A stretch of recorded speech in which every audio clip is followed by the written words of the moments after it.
இயற்கைக்கு காது இருக்கா? அல்லது நம்மளோட சொல்லுக்கு அவ்வளோ தூரத்துக்கு பலம் இருக்கா?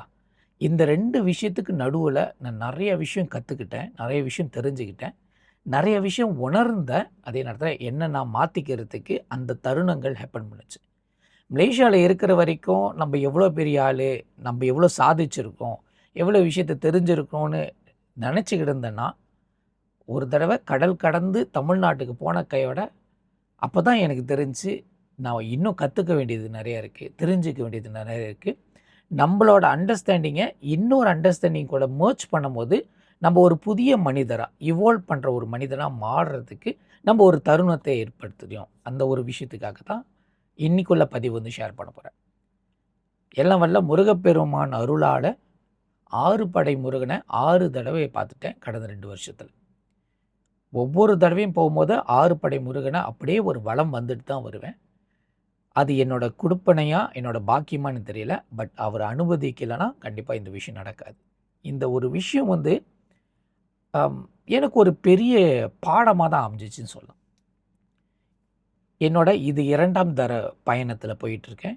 6 படை வந்து 2ஆம் தர பயணத்தில போயிட்டுருக்கும்போது, என் கூட வந்த ஒரு நண்பர், அதாவது நம்ம சன்கிரீன் வெற்றியாளர கூட்டிட்டு போற அந்த தருணத்தில, எல்லாரும் கிரிவலம் பண்றதுக்கு புறப்பட்டு போயிட்டாங்க. அப்ப என் கூட வந்துகிட்டு இருந்த ஒரு நபர்கிட்ட வந்து நான் பேசிக்கிட்டே வரோம். கிரிவல பாதையில. நம்மளுக்கு முருகர் இருக்கான். அ கிரிவலம்லாம் யாரு சிவன வணங்குறாங்களோ, அவங்க பின்பற்றி போவாங்க. நம்மளுக்கு முருகர் இருக்கான் அப்படின்னு சொல்லிட்டு, இந்த ஆணவம், அதே நேரத்தில நம்மளுக்கு எகத்தாளம், ஒரு திமிரு, முருகர வணங்குறோமே, அந்த ஒரு விஷயத்த கொண்டு வந்து, இன்னொரு தெய்வத்த கூட அ தராசுல போட்டு பார்க்குற மாதிரி. முருகர விட மிஞ்சினது யாருமே கிடையாதுன்னு சொல்லிட்டு, தராசுல எந்த ஒரு தெய்வத்த வச்சு பார்த்தாலும், அது ஒரு ஆணவ பார்வையில வந்து நிக்கிற மாரி இருந்துச்சு. எனக்கு அப்ப தோணல. அந்த விஷயம் வந்து அப்படி தோணல. ஆனா, அந்த வார்த்தைய வந்து எங்க நான் சொன்னேன்னா, கிரிவலம் நடந்துகிட்டே இருக்கும்போது, அந்த மலைக்கு சுத்தி வரும்போது சொல்லிட்டு வரேன்.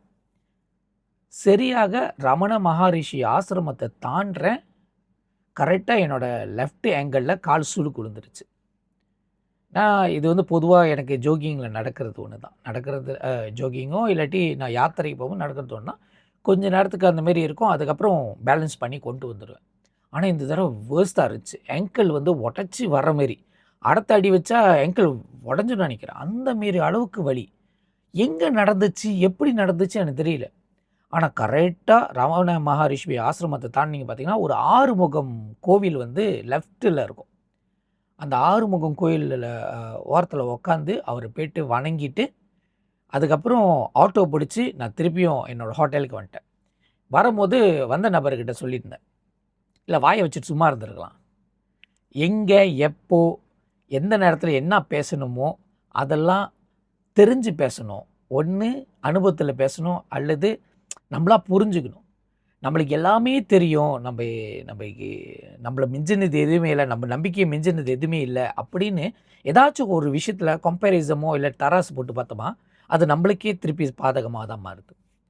இந்த ஒரு இன்சிடென்ட் என் லைஃப்ல வந்து ஒரு பெரிய பாடமா தான் இருந்துச்சு. அதாவது யாராச்சும் ஒருத்தவங்க வந்து அவங்க தெய்வத்த வந்து உயர்த்தி பேசுனாங்கன்னா, இது என்னோட அப்படின்னு பேசும்போது, சரி அவங்களுக்கு தெரிஞ்ச ஞானத்தில பேசுறாங்க, விட்டுட்டு வந்துடலாம். அந்த அளவுக்கு பேசும்போது, சில இடத்துல அத வந்து ஈக்குவலைசரா பேச மாட்டாங்க. அதாவது அத டிஃபெண்டட் பண்றதுக்கு அவங்க கிட்ட விஷயம் இருக்காது. பட் நான் இது என்னோட என்னோட அப்படி அழுத்தமா பேசிட்டு, அவங்களுக்கு உண்டான அறியாமைக்குள்ளே தான் இருக்கிற மாரி தான் இருந்துச்சு. அவங்க எப்படி இருக்காங்களோ, அதே போல தான் நானும் இருந்திருக்கேன்னு நெனைக்கும்போது, எனக்கு என்னோட செல்ஃப் பார்க்கும்போது, நான் மாத்திக்கணும். நெறைய விஷயம் மாத்திக்கணும். நான் என்ற ஒரு அகந்தைய வந்து ரிமூவ் பண்றதா இருந்துச்சுன்னா, முதல்ல நான் மாறணும். அப்பதான் அந்த நான் வந்து மாறும். இந்த ஒரு விஷயம் வந்து எனக்கு ஒரு பெரிய பாடமா தான் இருந்துச்சு. இத ஒட்டி இயற்கைக்கும், நம்மளோட சொல்லுக்கும் நடுவுல ஒரு பாலம் போயிட்டு இருக்குன்னு சொன்னேன்ல, அதுல இன்னொரு தருணம் வந்து எனக்கு ஒரு ஹேப்பன் பண்ணுச்சு. இது முதல் தடவையா என்னோட ஒய்ஃபோட நான் வந்து தமிழ்நாட்டுக்கு போறேன். தஞ்சை பெரிய கோயிலுக்கு போறேன். சாரி. தஞ்சை பெரிய கோயில்ல அம் அந்த கோவிலுக்கு போயிட்டு உள்ளுக்கு இருக்கிற அந்த சிவலிங்கத்தை வந்து மகா பெரிய சிவலிங்கத்தை வந்து வணங்குறதுக்கு வாய்ப்பு கிடச்சி. நான் சொன்னால் நம்ப மாட்டீங்க. கோயில் வாசல்லேருந்து உள்ளுக்கு போயிட்டு தரிசனம் பண்ணுற வரைக்கும் எனக்கு சிவலிங்கமே தெரியல. அங்கே ஒரு காலி செவுரு மட்டும்தான் இருந்துச்சு. நான் கேட்குறேன், சிவலிங்கம் இருக்குன்னு சொன்னீங்க, எங்கே காணும்? நல்லா பாருங்கள், அவ்வளோ பெருசுக்கு இருக்குது. மேலுக்கு பாருங்கள், 5 தலை நாகத்தோடு இருக்காரு, ஆதிசேஷனோட கீழுக்கு தான் சிவலிங்கம் இருக்குன்னு. எனக்கு அறவே தெரியல. சிவலிங்கமே தெரியல, வெறும் காலி செவராக தான் இருந்துச்சு. அப்போ தான் இன்னொரு விஷயம் தென்பட்டுச்சு.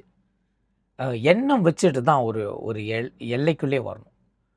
ஒரு எண்ணம், அதாவது நான் வணங்க வரேன், வணங்குறதுக்கு அனுமதி கொடுங்க அப்படின்னு கேட்டுட்டு வரணும். அதுக்கப்புறம் தான் என்னோடய ப்ரிசெப்ஷனை வந்து நான் எந்த கோவிலுக்கு போகிறதா இருந்தாலும் அந்த கோவிலோட துவாரபாலகளாக சரி, இல்லை வெளியே இருக்கிற பிள்ளையாராக இருந்தால் சரி, ஐயா உள்ளே வர அனுமதி, அந்த ஒரு வார்த்தையை சொல்லிவிட்டு தலை குனிஞ்சு உள்ளுக்கு வருது பழக்கமாக்கிக்கிட்டேன். இது ஏன்னா நம்ம பெரிய ஆளாக இருக்கலாம், பெரிய படித்தவனாக இருக்கலாம், பெரிய பதவியில் இருக்கலாம், பெரிய பணத்தோடு இருக்கலாம். ஆனால் கோவில் கூட அதே தாட்ஸோடு வந்துட்டோம்னு வச்சுக்கோமே, அங்கே இருக்கிற தெய்வத்துக்கும் நமக்கும் வித்தியாசம் இல்லாமல் போயிடும். இதெல்லாம் கொடுத்தது நீ, நான் தலை வணங்கி உங்ககிட்ட வரேன் அப்படின்னு சொல்கிற மனப்பான்மையை மாற்றணும்னு சொல்லிட்டு தான் எனக்கு அங்கே தஞ்சையில் நடந்த அந்த பெரிய இன்சிடெண்ட் தான் என்னோடய முழு கான்செப்டே மாற்றினுச்சு. இது 2 ஆலயமும் பார்த்திங்கன்னா 2 ஆலயமும் சிவன் ஆலயம் தான். ஒரு விஷயத்தை நம்ம போய் அணுகணும்னா ஃபர்ஸ்ட் நான் என்ற ஒரு விஷயத்தை அகற்றணும். இதெல்லாமே நான் செஞ்சிட்டேன், நான் இந்த இடத்துல தான் இருக்கேன், நான் பெரிய ஆள், பெரிய தலைகட்டு அப்படின்னு நினைக்கிற விஷயத்தையும் அடியோடு விட்டுறணும். அந்த கோவில் வாசலில் போகும்போது நான் ஒரு சாதாரண அடியாராக தான் வரேன், ஒரு சாதாரண சாமி கும்பிட்றவன் தான் வரேன், எனக்கு ஒரு அனுமதி கொடுங்க உள்ளுக்கு புந்துட்டு பார்த்துட்டு வர்றதுக்கு, அந்த தரிசனம் முழுமையாக இருக்கும். இது எனக்கு நடந்த பாடம். இன்றைக்கி நான் ஷேர் பண்ணணுன்னு இருந்தேன், நான் ஷேர் பண்ணிட்டேன். உங்களுக்கு கண்டிப்பாக இந்த மாதிரி பல விதமான அனுபவம் இருக்கும், நீங்களும் ஷேர் பண்ணுங்கள். தென் மைண்ட் செட், ஒரு எல்லைக்கு போகும்போது அந்த எல்லை எந்த மாரி எல்லையாக இருந்தாலும் பிரச்சனை இல்லை, அந்த எல்லைக்கு நீங்கள் அனுமதி கேட்டுட்டு போனீங்கன்னா உங்களுக்கு கொடுக்கப்படுற மரியாதையே வேறு, அந்த கோயிலில் உங்களுக்கு கிடைக்கிற மரியாதையே வேறு. அது தெய்வத்து மூலியமாக அங்கே இருக்கிற ஆட்கள் மூலியமாக உங்களுக்கு வந்து இது சேரும். அதே நேரத்தில் தெய்வத்தை நீங்கள் அணுகும் போது ரொம்ப எளிதான முறையில் போய் அணுகலாம். அப்போ தான் தெரிஞ்சு அன்பே சிவம்.